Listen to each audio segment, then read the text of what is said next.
The theatrical release of Killer's Kiss brought Kubrick to the attention of James Harris, an up-and-coming producer who had access to finance. They teamed up to form Harris-Kubrick Pictures. The only thing is, we didn't have anything to do at that time. We had no subject to deal with. So that night, I left the office and went to a bookstore and found a book there about the robbery of a racetrack.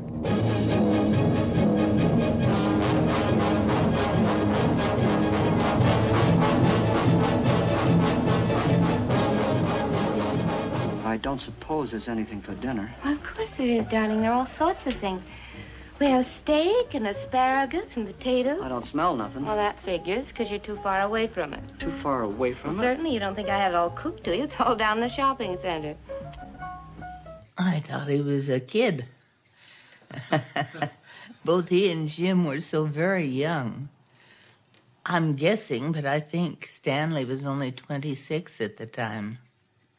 I don't think anything was difficult for Stanley. He had this tremendous confidence.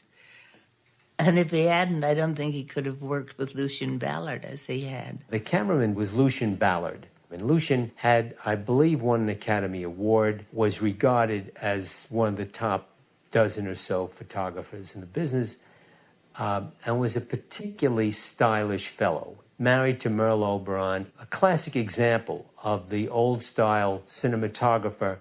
Stanley really had done his own photography on the two films that he had done previously, so he knew exactly what he wanted. And I think that Lucien Ballard kind of resented this young fellow from New York.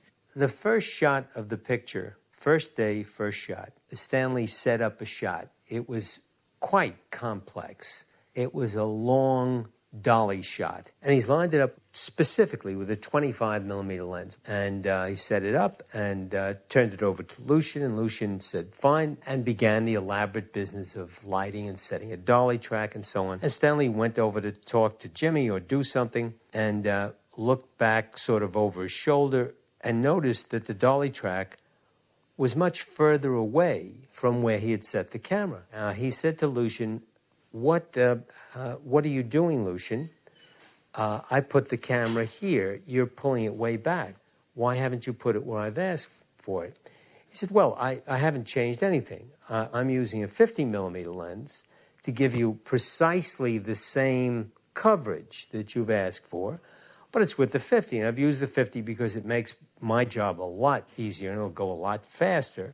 And Stanley listened to this and said, but what about the change in perspective that occurs? He said, well, that really doesn't matter that much. That particular piece of information, of course, is dead wrong. The perspective changes. It's a different shot.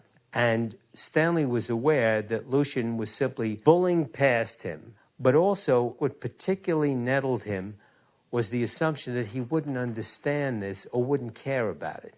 And Stanley said, put the camera where I told you, with the lens that I asked for, or get off the set and don't come back.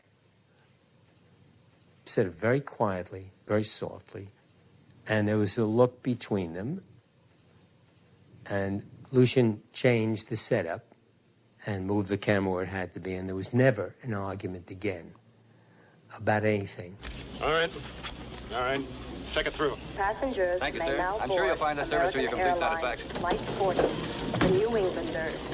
I suppose that a lot of what Stanley is and what he in more complicated ways did with later films is implicit in that rather simple little movie about this meticulously planned crime. This sense that the Sterling Hayden character has that he's really on top of that. He really knows what he's doing. And the fact that at the end of the movie, the little yapping dog gets loose and the prop wash goes and the money blows all over the place. I mean, it's sort of a brilliant movie, and it is an existential movie. I mean, that is to say, if existentialism basically posits that we define ourselves by doing, and the chance is the one thing we can never quite fully comprehend prior to its impinging on our desires or our plans or whatever it is.